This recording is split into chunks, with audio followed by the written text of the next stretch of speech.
Hi friends, welcome to Sam News. இப்போ நம்ம என்ன பார்க்க போறோம்னா crispy corn எப்படி பண்றது அப்படி நம்ம பார்க்க போறோம்.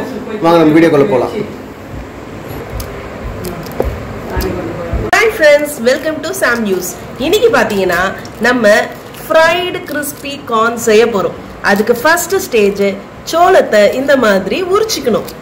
Next stage பார்க்கலாம். இனத்தை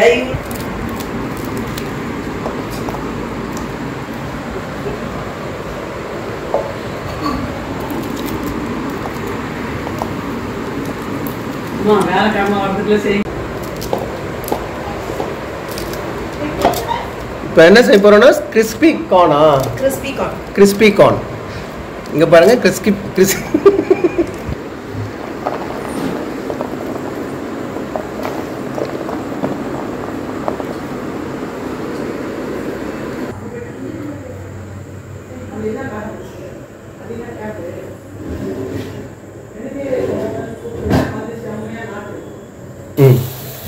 இப்போ கொஞ்சம் தண்ணி ஊத்திப்போம்.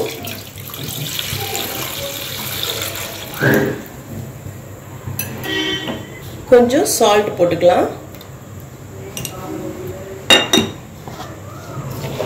இந்த சோளம் ஃபுல்லா பாயில் பண்ணி எடுத்துப்போம்.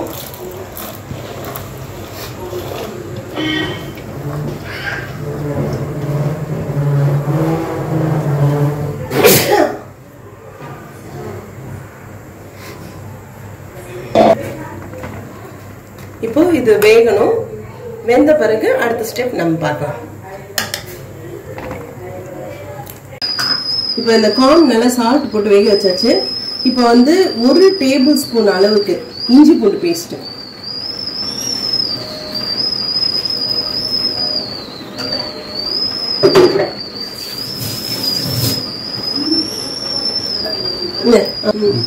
வெத்து மிளகாய் பொடி வந்து 2 டீஸ்பூன் அளவு போட்டுக்கலாம்.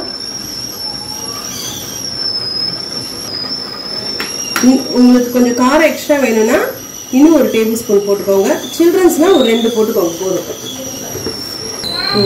கரம் மசாலா பாத்தீங்கன்னா ஒரு 1/2 டீஸ்பூன் அளவு சால்ட். அது சால்ட் நம்ம எவ்வளவு தேவையோ அது போட்டுக்கலாம். ஆமா.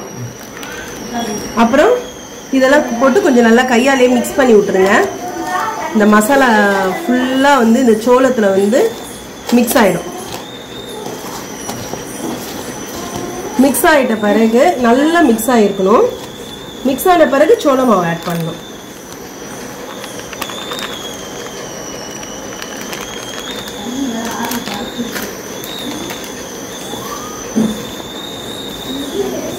சோள மாவையும் போட்டு நல்லா மிக்ஸ் பண்ணிடணும். ஆமா, சோள மாவும் போட்டு மிக்ஸ் பண்ணிட்டு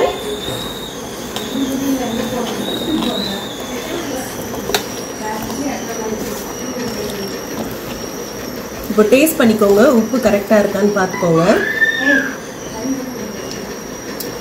உப்பு கரெக்டா இருக்கு. இப்போ நம்ம இதை எண்ணெயில போட்டு ஃப்ரை பண்ணலாம். வாங்க. இப்போ நம்ம இந்த வீட்லயே அரைச்சி யூஸ் பண்ற மிளகாத்தூள் யூஸ் பண்றதுனால அது ரொம்ப ஹெல்த்தி. அதனால அந்த கலர்ஸ் பெருசா தெரியல. வெளியிலலாம் பாத்தீங்கன்னா இந்த கேசரி பவுடர்லாம் போட்டு அப்படியே பயங்கரமா கலர் கொண்டு வருவாங்க. இதுல வந்து அந்த கலர்லாம் வராது. ஆனா அந்த மிளகாத்தூளோட ஃப்ளேவர், அந்த டேஸ்ட் எல்லாம் இதுல இருக்கும் சாப்பிடும்போது. நீங்களும் அதே மாதிரி வீட்டுல அரைச்சி யூஸ் பண்ணுங்க. பாருங்க, நல்லா கிறிஸ்பி ஆயிடுச்சு. இப்போ நம்ம ஒரு பவுல்ல இதை எடுத்துக்கலாம். பாருங்க, இதை நம்ம ஒரு பவுல்ல எடுத்துக்க போறோம்.